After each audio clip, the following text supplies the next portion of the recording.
I mean, that's another opportunity too, because like you could put a painting on the back of your canvas and you want to like show it off inside the case. I mean, go there. We can show it again.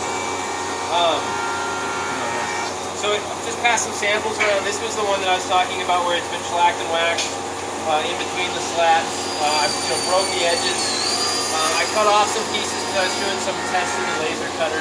I wasn't satisfied with how it was looking. I think if I were to do it again, it might be better if the slats were Wenge and the veneer was ash. And then that way if I burnt through the veneer, I could sand off any like soot, with just like surface soot. And then what's the Wenge, even though it's burned, it's still black, so who cares? And that would be inside if I want like that sort of like high contrast pattern. Check those out. This is one where I did, you may have seen it on the website, this is a piece from the cabinet I call Thirsty Cabinet, where it's ash slats and then I cut into it and I just painted, used milk paint down inside the grooves. The secret with that is if you are going to paint the door afterwards, like shellac and wax it before you even cut in the pattern, because that'll act as a really nice paint resist that you can wipe off with a damp cloth any paint that goes on the surface, especially with an open coarse grain like that.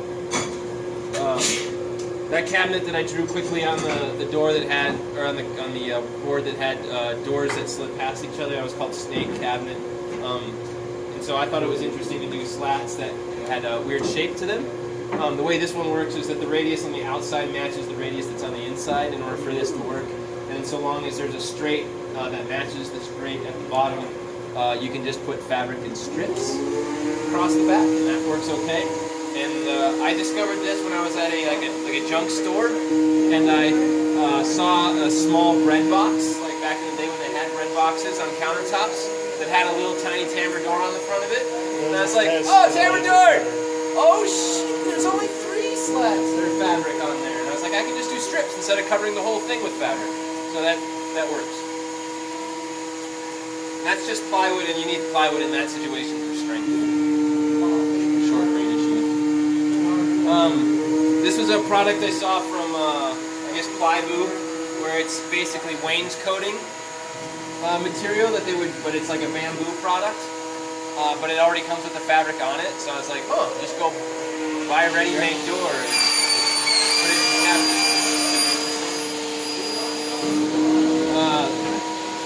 This was a cabinet door that I ended up painting, and I was just trying to do another sort of way of getting a door to do potentially curve in both directions. Back in the day when they did roll-top desks, often people would keep very important papers with important financial information on it inside of their desks, and they really wanted their desks to remain secure. So they'd have these roll-top desks with a little lock at the bottom, but each of the slats were connected with fabric. And back then, almost everyone had a knife in their pocket, and they could just cut through the fabric and open up the roll-top desk and get all the important papers out and potentially steal someone's identity. So then what they started doing was using steel cables to connect the slats instead, because it's really hard to cut through a steel cable with a penknife. And then, so when I read that, I was like, oh, but with a steel cable, it's down the center of the slat, and therefore the slat should be able to bend in either direction. And so I use a canoe bit where it's got a matching cove and bull nose to get them to match. So that's another method. The last one I want to show you, this is a router bit set that you can get from a Mana tool designed by Lonnie Bird, but essentially it's an elongated ball and socket joint so that these slide onto each other this way, and then the door can move in either direction. It's marketed for on the website for people who might want an appliance garage in the corner of their kitchen. So where the Cuisinart or the mixer can go in the corner, they have a little appliance garage for it. Now the way these get made, I'll pass it around, is I don't think. Did you say this was already made like this? Yeah. Fabric and all? Yeah. It's already cut too? What's that? Already cut? I think you get it in like long things, and it's just you buy it as like a rolled up thing at a length, and then you can cut it to whatever size you need it. Oh, I mean the. The Is slats it? are already cut. Yes, it's sold like that with fabric on it and everything. Cool. The way this gets made is that you actually mill up a long stick where two of these would be attached to each other. Then you have a router bit that basically does the profile of one of these, and then you just do 4 passes to get each face. So then you have a stick that's got this outside weird profile, and then you do a curve cut down the center with a table saw to kind of relieve the space where that other bit needs to run, because if you were to use the bit that cuts that groove, you would just break it off. It's like, high-speed steel, or maybe it's carbide, I don't know, but it's brittle and it would snap off. And then so after you have your stick like this, then you rip it down the middle and you have a lot of pieces. It's actually really pretty efficient to make these. How'd you cut this one? So first with the table saw to relieve it, like you would with a sliding dovetail, and then the router bit's got that profile to cut the groove.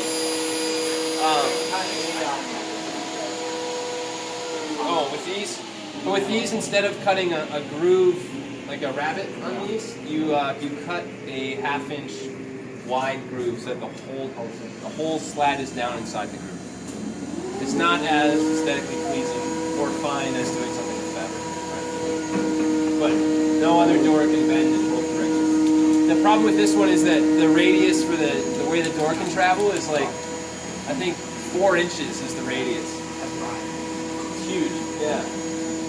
So you just got to embrace the curve, the return. Like a big cat. What's that? Like a huge cat. Yeah. On my website, I made one that kind of shaped like a V. I called it a roller coaster cabinet, where the door can travel up and down this thing. That's what I use these slats for. All right. Yeah. Oh, that's all that stuff I've been bringing back down from up north. And with this one, I had Go ahead, I can so the way I made it is it's got like one of those ferrules or whatever for crimping on steel cable, and then the last one I just use a punch through it to crimp that last one. But otherwise, the cable goes back and forth. And this was really hard to make tight. I don't recommend this one. The best one is the fabric. You just sit there with the drill press and drill all the way. Yeah. It's like you just set up a jig and you're just like. Actually, I think it was like this. It's right-handed.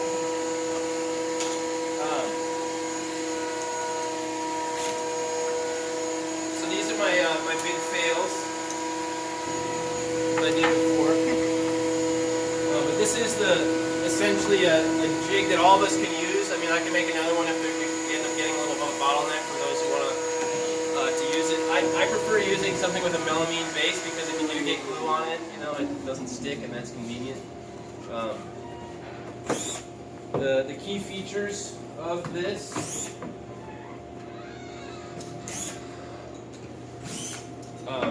So these rails are identical, essentially, where they've got a rabbet cut onto them to capture the slats.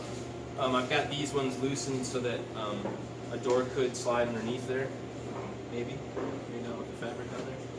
But that's sometimes a good thing, is that you pilot a hole and you drill it all down, but leave it loose so that it can come up a little bit so you can get your door to slide underneath there. The ideal is that it's exactly the same thickness, like that spaced exact thickness of your slat. And then I put tape on here. You need some kind of tape on these just so that you don't accidentally glue your slat. Some sort of glue resist. You don't want to glue your slat to your jig, right? It takes 2 seconds. Probably back in the day they just waxed it, but tape is fine. Packing tape, glue tape, anything that will come off easily. So when I did the veneering portion of this first, I had all my individual slats, and then I just put them into this jig, so you can just slide in here. Why is this not moving?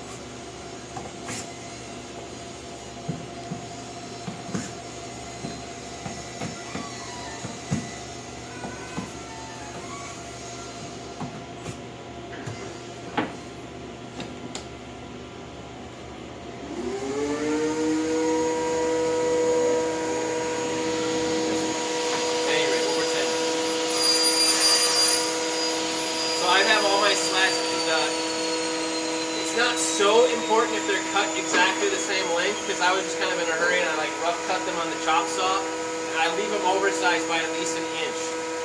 What I usually do is if I have a slat that's going to fit into a case like this, I want my rough dimension of my slat when it goes into the jig to be at minimum the outside dimension of my case. That way I'm always going to make my door smaller so it fits inside there, but I for sure have enough to trim off a little bit from each side. Okay? So then when it gets into the jig, even if they're like varying lengths underneath it, I mean it should be all tight to one side so that it's pretty straight on one side. But it's not so critical, because what you end up doing is once you put it into this jig, is that's why I brought these long ass clamps out here. Just get this together.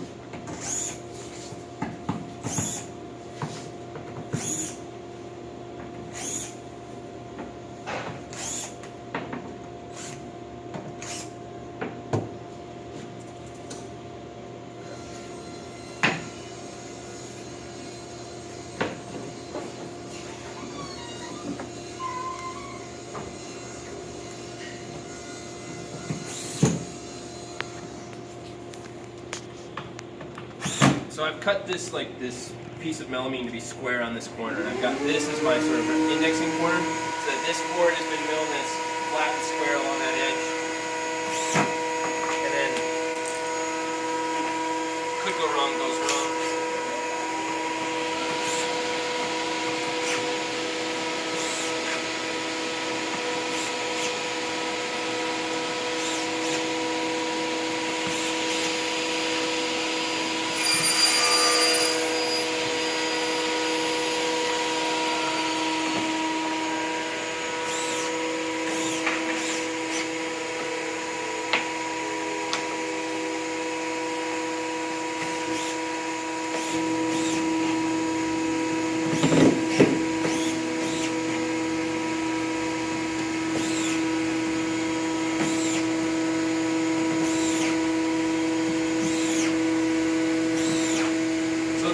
Imagine none of these are glued together, and then this piece I'd have to cut the length, and then with those big ass clamps, I'm clamping one clamp here and one clamp here. And what I'm trying to do is make it so that the distance from here to there is exactly the same measurement over here.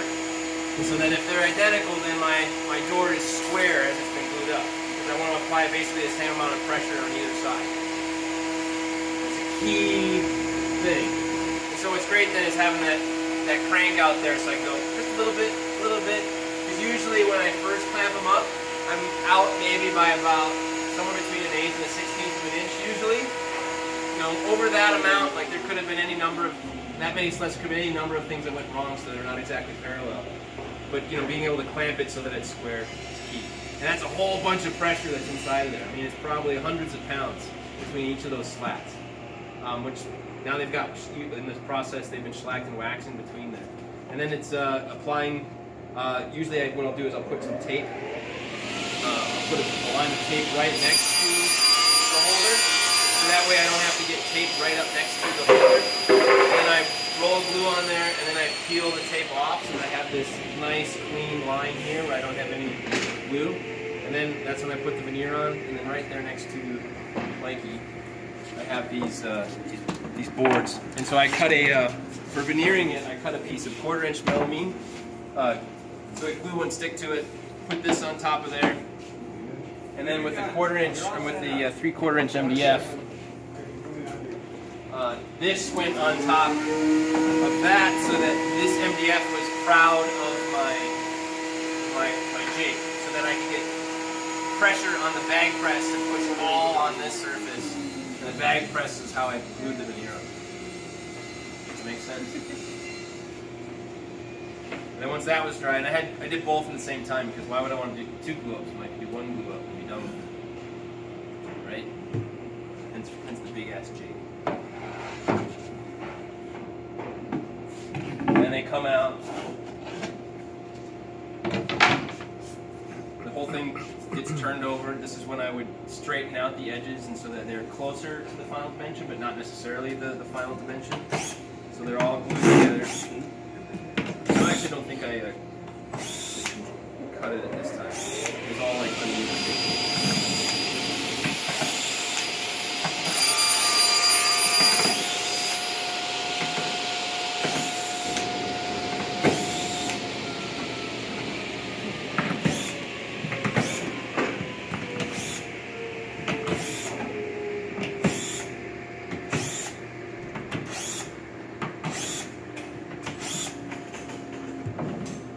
So the individual slats are all covered by individual, a single piece of veneer. Correct.